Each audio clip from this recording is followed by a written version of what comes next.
So all of this, of course, makes the stakes tremendous tonight for both of these candidates. Trump may now be dealing with the biggest challenge that he has faced yet.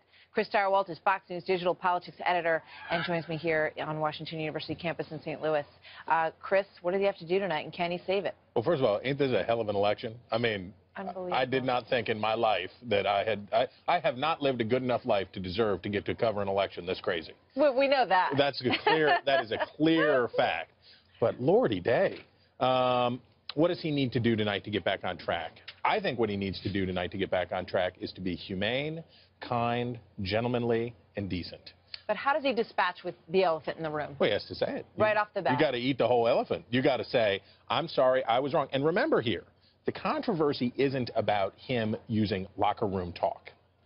The controversy here is about him bragging, and there's no evidence that he did it, but him bragging about doing what would be a potentially criminal offense if you did it to a woman. If he really did the things that he said he did, then that would be a huge deal.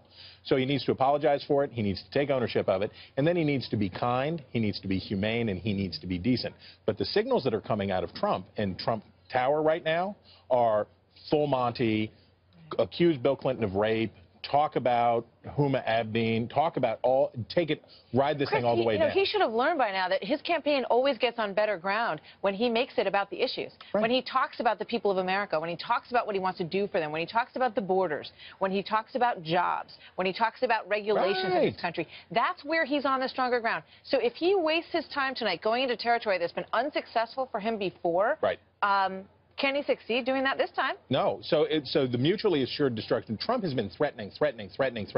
If you talk about me, I'm going to talk about you. And he said last time he made the very thinly veiled threat when he was on stage in the last debate at Hofstra University. He says, well, there are things that I wanted to say, but they told me to say, but I just couldn't do it because they're so terrible. Well, now we come to the moment where not the worst thing imaginable, but a very bad thing has been put out on Donald Trump. And now he has to choose. Does he take his medicine, say I'm sorry again, he has to repeat I'm sorry, and then move on and be gracious, deferential? I mean, he has a very winning way about him when he chooses to be. A winsome, kind, slightly self-effacing. If you remember the interview he did with Megyn Kelly, he was quite charming in that interview. And if he can bring that setting here tonight, yeah, he could do something good.